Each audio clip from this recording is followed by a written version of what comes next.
That's it. I was him. You know, go to work every day. You know, blow a few lines, go in there and make about 40, 50 calls, get some business. You know, making big bonuses, everything. And for me, it wasn't. It became that it wasn't just the perks too for me, and it was also the money because I sold them.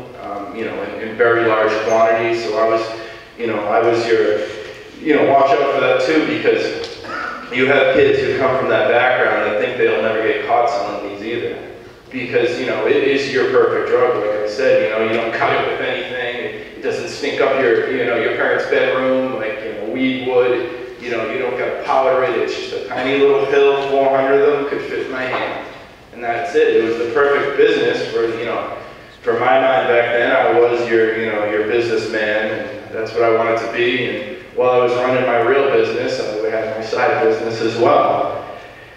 And the thing with withdrawals too is there's other drugs out there that what we would do is a lot of my friends is if we couldn't get the 30s, there's things like Suboxone and Subutex. Essentially what that is it's a cheap form that if you take it, you won't go through withdrawals for weeks on end. If you get 5 Suboxone, it'll hide withdrawals from your parents for almost a month at a time. And then once that month's up, you get another shipment of pills. So when was I ever going to get caught? And that's what I honestly thought. And eventually, after doing 830s a day, you obviously got to slip up on a few things. And eventually I did get caught, and I had to pay the price for that. And I'm honestly not here now because I have to be. I'm here now because I want to be. And I really want to stress to a lot of the parents, I used to get so pissed at my parents when they were all on my business. Who are you hanging around with? What are you doing? Going through my stuff. This is my privacy. No, bullshit. If you're in your house and they're living under your roof, go through this shit. As much as it's going to piss them off. Honestly, if someone had just gone through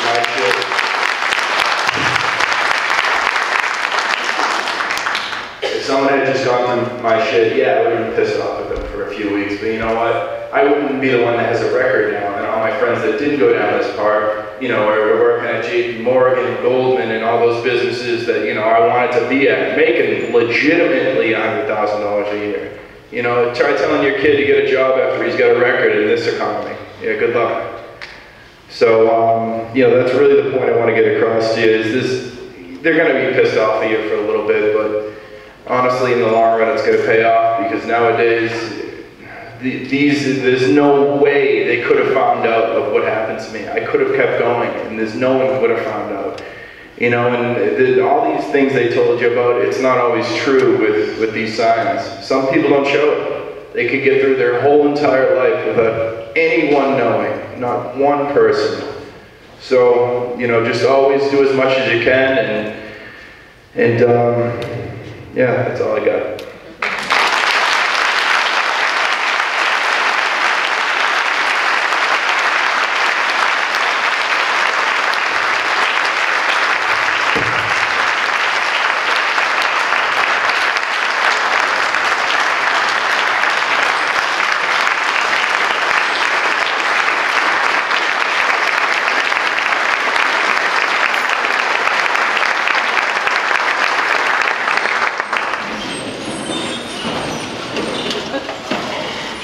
Thank you very much. Not easy to stand out there without that story.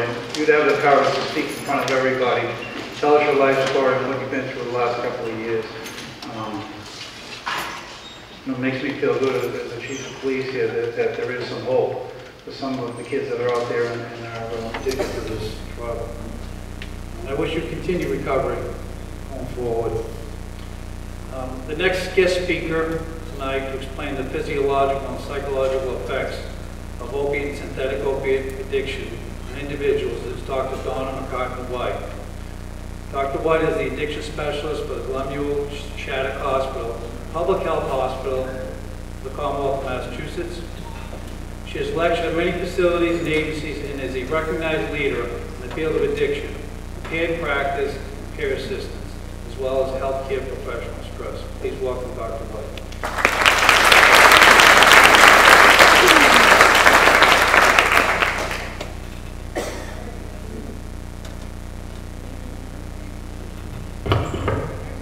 How long do I have? Because I I could be here for days, obviously. I missed your name. What is your name? Sean, I have a gift for you. How old are you? 24. One of the things you said is that some people will never show it. Whoops. They do show it, Sean. They're just not 24. What happens? Is it backwards? Well, all right, we'll leave it at that. Sean, because when I hear your story, I work with Sean's. My whole life is Sean's. So for you, I have a moonstone. Do you know the symbol of a moonstone? Hope. And not just that, but I carry a lot of rocks in my dress. A carnelian. The ancient Egyptians believed that if you carried a carnelian into battle, and that's what early recovery is a battle. Recovery, early recovery is 2 years. So you are a warrior in recovery.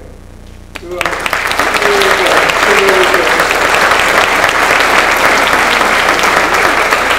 All right, I have to teach you everything I know in 20 minutes. I don't know that that's possible, but I'll give it my best shot. I'm going to skip over a lot. This is the hospital I work in Boston. It's a public health hospital, and we treat the Seans. We treat anybody who eventually will come to us because they have lost everything. Now, in this hospital, we service the poor, the marginalized, the homeless, the mentally ill, the HIV positive, the addicted, and the incarcerated. We have a prison unit upstairs. And Senator Tolman, who's now the head of AFL-CIO in Boston, he left the Senate, he did a report years ago. And in that report, and I see it up on the corrections unit, 80% of people in corrections in Massachusetts are drug-related. Is that any surprise, really? Come on, you know it. You're sitting there, you want to ask a million questions, and we know that. I just wish we had more time. People tell me, what's it like working in addictions? I've been doing this for 41 years. Don't try to figure it out, I'm 61. Okay. Let's get that over with. It's like working with Sisyphus. The ancient Greeks, do you know Sisyphus? Anybody remember him? He pissed off the gods, and it's like they doomed him to a life of repetition, and that's what it is. You push the rocks uphill and they fall back down. That's what addictions feel like. And that's shown us what early recovery can feel like. Same stuff every day, God damn it. Is this it? Yes.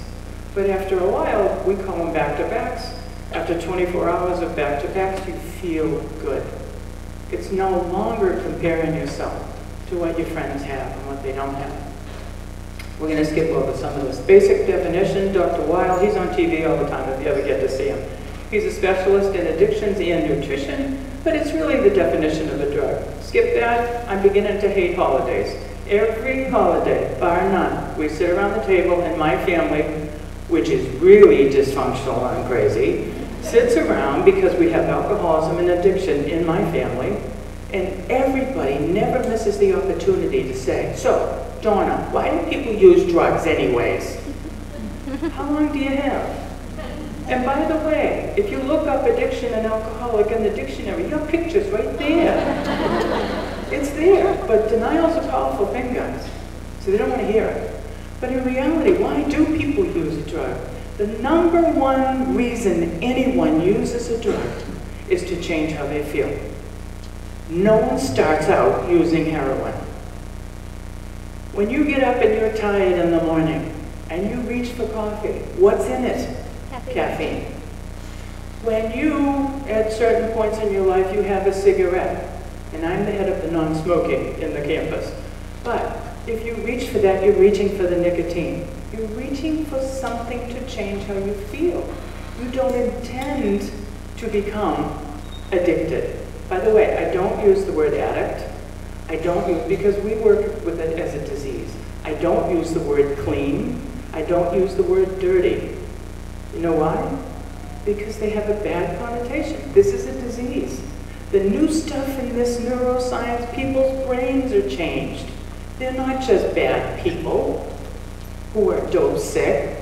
And when you see that sign, I can't tell you how many people say to me when I hear that statistic, 78 people just, they lost their lives in Afghanistan. My son-in-law just came back from Afghanistan. I support every veteran going. My husband's a combat veteran from Vietnam. For God's sakes, I'm pro-veteran. But when people hear that statistic, their stomach, when they hear that over 3,000 people, addicts, are dead, you know what I hear. So what? I just got an email from someone. This is the gospel truth. I apologize for not bringing it so I could read it. I teach graduate students. I'm all over the city of Boston with this. And one of them said, when she heard in class, when a professor was teaching, how this baby was born addicted, someone else in that class said, the best that that kid can hope for is for those parents to overdose. That's a quote. Now just think about what that says about our society. Who and how we judge people for what is a disease. There's heritability to this. There's DNA. They're doing research. Why in a family that's got 5 or 6 kids, why are 3 of them drug dependent and the other 3 are lawyers and doctors and went on to excel? What is that? They cannot figure it out. They're trying. But the bottom line is with Department of Public Health, treatment works. There's all these other reasons why people use. You can get intercultural. There's really not a lot of abuse when cultural's involved. The one word for those of us that do this work, we don't use the term recreational. Because people choose the drug. They pick an agent of dependency for a reason and for what it feels, how it makes them feel. This was used by Department of Public Health. I don't know why they stopped using it. I loved it. Because in my 41 years, I have never met anyone that wanted to become an addict. It happens. This is, you can read definitions of addictions, they're pages long. This man is an addictionologist down at Emory University. 4 words, illogical, this stuff is killing you. Compulsive, you don't know how to stop. Correct me if I'm wrong, Tom, when you wake up every morning, I want to do that again. And the craving becomes so bad, just like your speakers here said, you will sell your mother's jewelry together.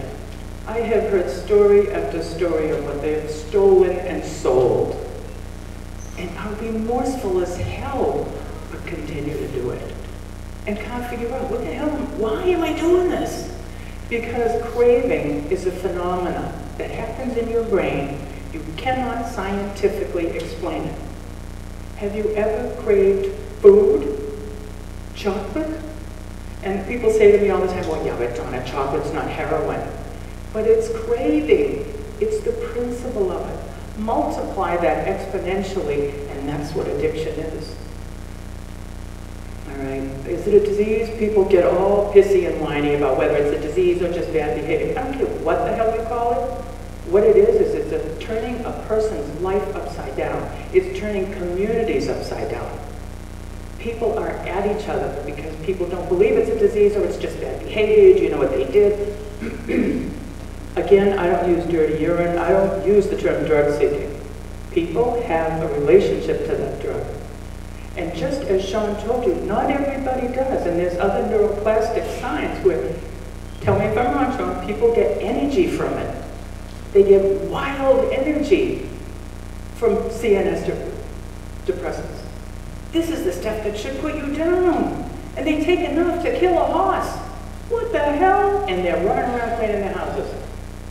And yes, you can pick them out, but you've got to be skilled and you've got to learn the science.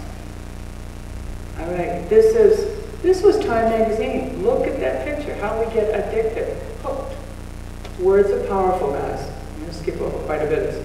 A lot, the neuroscience, everybody is looking at the brain because the brain changes. The term that they use now is called your brain becomes deranged. The brain has negative shifting. There's a place in the brain called the amygdala, and that tags memories. Now the memories, when you use a drug, when you use anything that changes how you feel, you have 1 of 3 reactions. You either get a positive reaction, a negative reaction, or a neutral reaction. If you have a positive or a neutral, you're going to try that again over 70% of the time. You're going to give it another try. Well, maybe. I have never met one person, maybe I'm wrong, maybe up here in North Reading you'll prove me wrong. I have never met anyone on the first time they tasted booze, they liked the taste of it. It's bitter. Most people don't even like coffee when they first taste it. Oh, it's an acquired taste. Really? Just like beer? But just think about what we do. We acquire those things because of a few.